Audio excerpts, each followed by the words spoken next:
Hey, c'est Logan et je te propose un petit récap de ce qui s'est passé cette semaine dans la pop culture. Bienvenue dans Pop Actu.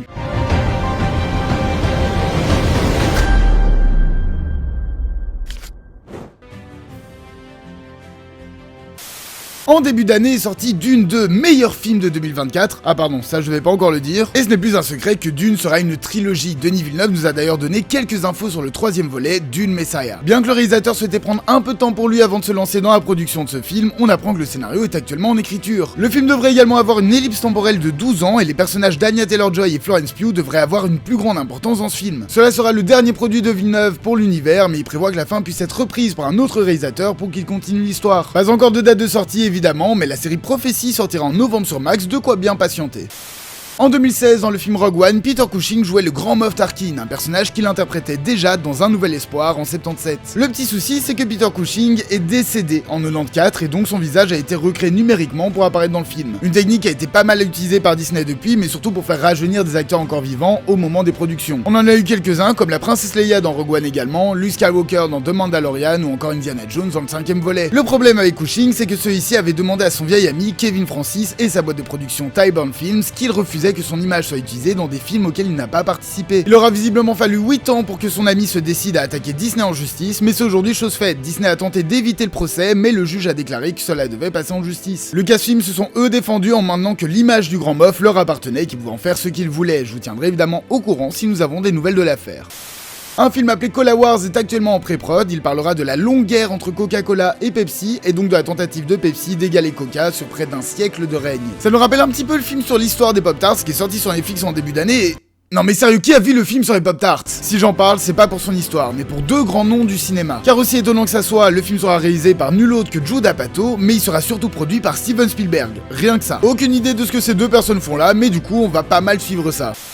Dans un épisode de la merveilleuse série South Park, on suit Eric Cartman, ce beau gosse qui ne rêve que d'une seule chose, aller à la Casa Bonita. La Casa Bonita, c'est un restaurant mexicain dans la série avec de nombreuses activités. Le restaurant existe réellement, il est au Colorado et a été ouvert de 1974 à 2020 où il a fermé dû au confinement avant de faire totalement faillite début 2021. Fin de cette même année, il a été racheté par Trey Park et Matt Stone, les créateurs de South Park. Et les rénovations ont été un enfer et le restaurant n'aura finalement réouvert qu'en juin 2023 avec de nombreux clins d'œil à la série. Pour raconter leur périple, les créateurs ont fait un documentaire appelé Casa Bonita Mi Amor. Ouais, me demandez pas ce que c'était avec cet accent, même moi je sais pas. Une première affiche a été dévoilée, le film est sorti vendredi passé dans certains cinémas américains, pas encore de date de diffusion pour nos pays francophones, en tout cas on a très hâte de le voir, ça permettra de patienter avant la prochaine saison 2025.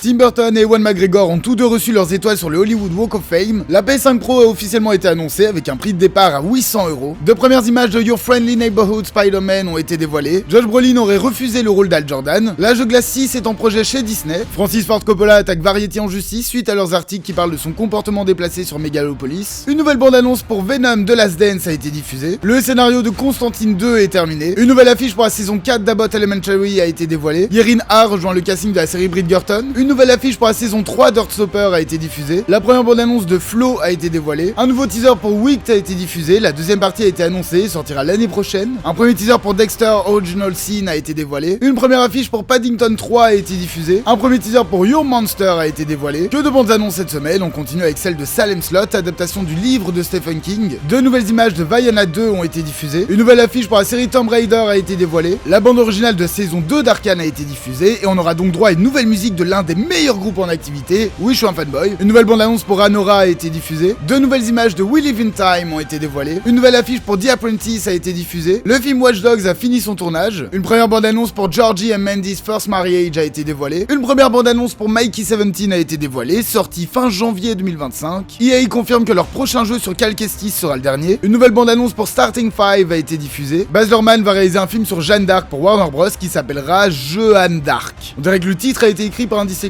Une première affiche et bande-annonce pour Small Things Like These ont été diffusées. Un film sur les Sims est en projet chez Amazon, Katie Run le réalisera. Une première bande-annonce pour Brothers a été dévoilée. Une nouvelle affiche pour Here a été diffusée. La saison 4 de The Bear sortira à l'été 2025. Une nouvelle affiche de Sonic 3 a été dévoilée. Et pour finir, les Emmy Awards ont eu lieu dans la nuit de dimanche à lundi. Les séries les plus récompensées sont Shogun, désolé si je le prononce mal, avec 18 récompenses, et The Bear avec 11 statuettes. Peu après les événements de deux Batman, on suit le Pingouin qui va tout faire pour monter en puissance dans le monde criminel de Gotham. Une série qui a l'air bien sympa et très qualitative qui sortira dès ce 20 septembre sur Max. On reste dans les séries super-héroïques avec Agatha All Along. Prisonnière dans la ville de Westview par Wanda Maximoff, un ado va réussir à sortir Agatha de ce cauchemar réveillé. Accompagné d'autres sorcières, ils vont entreprendre un long voyage pour qu'Agatha puisse récupérer ses pouvoirs. Nouvelle série de l'écurie Marvel, elle fait directement suite à WandaVision et a l'air vraiment intéressante, sortie le 19 septembre sur Disney+. On suit une petite famille américaine qui passe le week-end dans la résidence paradisiaque d'un couple britannique rencontré en vacances. Mais ce qui devait être un chouette petit séjour s'est vite transformé en cauchemar. Petit thriller horrifique qui a l'air bien sympa et qui sortira dès ce 18 septembre en salle. Et voilà, ce 88e épisode de Pop Actu est maintenant terminé. Merci de l'avoir suivi jusqu'au bout. N'hésitez pas une fois de plus à liker, commenter, partager et vous abonner. Ce sont les plus grands soutiens pour la chaîne. Moi je vous dis à la semaine prochaine. Passez une bonne soirée.